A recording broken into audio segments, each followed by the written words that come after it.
Hi everyone, I'm Jordan Liker, and this is my AEP 800 introduction video. A little bit about myself. I'm in my 11th year in education. I've taught at 3 different districts, all in the state of Kansas. I started my teaching career in western Kansas at a smaller 1A high school in Jetmore. Jetmore, I was the high school science teacher. I was the only science teacher in the building. From there, I moved to Minneapolis, Kansas, a 3A school in north central Kansas, where again I taught science classes, but it was mainly upper division science classes, mainly juniors and seniors. And from there, I transitioned to the middle school level. And so I am in my 6th year of teaching 7th grade biology in Manhattan, Kansas.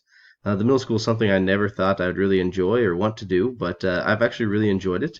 I've had the opportunity to move back up to the high school level, and I've actually chose to stay at the middle school. I've actually really enjoyed it there. In addition to teaching, I've also had some coaching duties, basketball, golf, cross country. I was even a play director for a couple years, which is kind of interesting because I don't know a whole lot about plays. Um, and I've also transitioned to some leadership roles within the school. I'm now the department head for the science department in my school, as well as on some different committees within the school. I am married. We have 2 sons, Callan and Colby. Callan is 4, and Colby is about 3 months old now. And we love doing things together. We love fishing, hiking, camping, traveling. We like to take the boat out onto the lake in the summers. So, really, we just love spending time together. And so the reason I'm seeking my master's in educational administration, really first and foremost, is for my family. Me being in a building leadership position enables some opportunities that would otherwise not be possible for my family. But I also believe that I can really make a positive difference in the lives of students and their families by being in a leadership role. I have some ideas that I would like to implement into the school systems, but those ideas are difficult to do as a classroom teacher. And really, I want to continually improve. I want to become the best version of myself, and so always striving to improve is very important to me. And in reviewing the articles that we read for this module, really the articles focused on ways that the administration can utilize technology to improve student performance and student preparation. It really focuses on the infrastructure and the professional development to encourage change and then teach students the skills they need to know, as well as those that they may need for their futures. And so, in identifying technology resources to achieve my district's goals, my district has 9 technology goals. It really focuses on integrating technology into all levels of the district in order to improve the capacity of all stakeholders, to effectively use technology. And so I think that this can really be accomplished through professional development and taking risks, a safe environment where teachers feel that they can take some risks, and learn from mistakes if they occur. Educational programs in place that can help in this integration of technology into the classroom.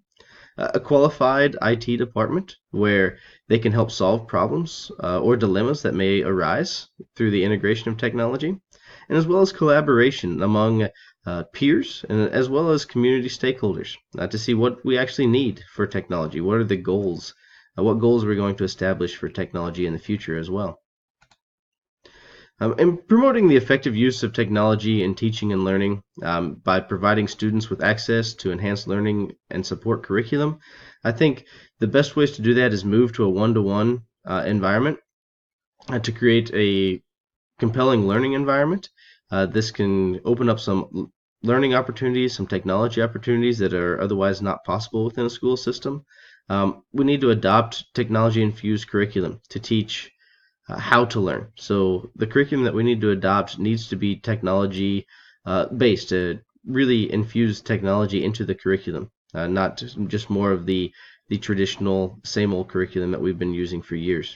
And we need to create an environment that encourages teachers to take some risks. We can learn a lot from mistakes, as well as we can gain some valuable knowledge. And then we need to share that knowledge that we gain. So we need to work collaboratively with stakeholders to determine not only the needs and policies, but as well as what is working and what isn't working with the uses of technology. This collaboration needs to include the Chief Technology Officer, students, teachers, parents, community stakeholders. I think it's important to include all these stakeholders so we know what our students need to be prepared to do in their futures.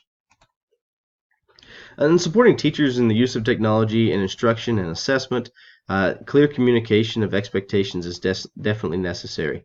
We need to have those expectations in place. As a principal, I need to have those expectations in place to ensure that the technology integrations are actually going to happen. Professional development and guided practice promote and support the technology use. We need to be able to train teachers on the new technologies that we have, as well as not overwhelm them with too much technology and not enough time to actually implement those within their classrooms. And we need to have continued education. This can help determine some future needs of our district or the school. We need to promote that continued education as well, both within the school's professional development as well as maybe some outside conferences as well. And we need to model appropriate use and collaboration among staff members. This collaboration and modeling of use can help promote the use of technology effectively with students. In assisting teachers with differentiated strategies using technology, we need to make learning from one another a priority. Training on the proper collaboration, maybe some peer observations may be necessary. We need to designate some time and the objectives of that time. We can't expect that technology is going to be integrated into classrooms and curricula if we never designate some time for that to happen. We need to make sure that time is designated for technology integration, and as well as maybe some guiding questions or some expectations of what is to be accomplished during that time. Now, we need to create and use multiple assessments. The assessments that can gauge the effectiveness of the instruction, and not just base it off of one state assessment, like has done in the past in many schools. And we need to promote being reflective. Look back at what we've done. What was the purpose, and did we accomplish that purpose in the instruction and use of technology within that classroom? And we need to not have stagnation. In other words, we always need to keep moving forward. Technology is definitely not stagnant. It's ever changing. And so for us to be effective educators, we need to continually change as well. So we're preparing students both for their current needs as well as the future, sometimes unknown needs that they're going to have. In modeling ethics, integrity, justice, and fairness, and in terms of appropriate technology use, we need to make sure that all students have access to technology, whether that be to the actual devices themselves or maybe even an internet connection. We need to find ways that those students can have those connections, maybe outside of school hours. We need to incorporate digital citizenship into the school curriculum. This can be a possible addition to existing social and emotional learning that is already taking place within schools, or it could be its own standalone curriculum as well. But we need to incorporate this to show the appropriate use of technology, both within the classroom and just within society as a whole. And we need to distribute leadership and utilize collaboration to change a culture. There are a lot of places and schools, including my own, is a little hesitant to adopt some technologies, but we need to utilize collaboration and leadership to change that culture and actually instill that technology within the school. We need to make the CTO a top ally in those instances, and we need to create safe environments that encourage teachers to take risks, generate some positive feedback and some feedback that is beneficial for the classroom and analysis of what they've done. And you need to use perceptions data to determine what is immediately possible. We may have some ideas that we want to accomplish in the future, but we need to look at the perceptions of the students, the staff, the families and community stakeholders to see what is really possible at this time, and what can we move to maybe slowly in the future. And critiquing my personal and professional thoughts and misgivings on technology, I think there really is a need for there to be a more proactive instead of reactive culture in schools, including my own school.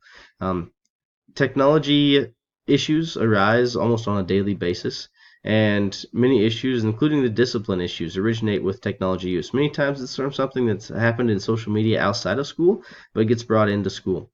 And so I think there's definitely a need to be more proactive and teach students the appropriate use before it becomes a problem within schools. There needs to be a purpose to the technology use, not just technology use for the sake of technology. Why are we using this? Why are we going to adopt this technology and use it within our classrooms? Uh, what are we trying to accomplish in these situations? And technology needs to incorporate student needs. Um, we have a lot of student needs within our schools, and the technology needs to address those needs. Uh, we need devices alone are not going to solve problems in certain situations. In my school, we have many students that do not have internet access outside of school, and so providing them with devices is not going to be a way to improve learning. We need to also find a way to solve those connectivity issues that we may solve as well. Cost and time are always going to be an issue with technology. It can be expensive for sure, and budgets are definitely not unlimited. And so we need to use appropriate methods to determine what is necessary, and as well as we need to designate some time to implement the technology appropriately into classrooms. And we need to convey expectations, and follow up is going to be a necessity as an administrator. Um, Conveying expectations of what we expect to have happen, as well as follow up and see what is needed in the future as well. And so some proposed strategies for self-improvement to facilitate student achievement and continuous school improvement. We need to take steps towards being a continuous learner. I need to take steps towards being a continuous learner. That includes conferences that focus on the future of technology, what is going to be in the future, as well as the current needs, as well as collaboration, and both collaboration among peers and stakeholders to help determine the needs of the school. Do we have needs to provide connectivity for students outside of school hours, or do we need more devices for students or different types of devices for students? What platforms are going to be used for students now and in the future? And we need to utilize data to determine those needs. So I need to utilize data to determine the needs of the current needs, as well as maybe the possible future needs of the students and the community stakeholders as a whole. And we need to create a culture of continuous improvement without stagnation or burnout. I think that implies that we need to uh, phase in some technology use for sure. Sometimes I think if you do too much at once, you're going to get burnout from the staff, and the goals that you set are not going to be realized. And I also need to designate specific learning and implementation times. So without setting a time for designated time for technology discussions and technology integration, those discussions just don't happen. Thank you for listening to my video, and I look forward to getting to know you as the class goes on. Thank you.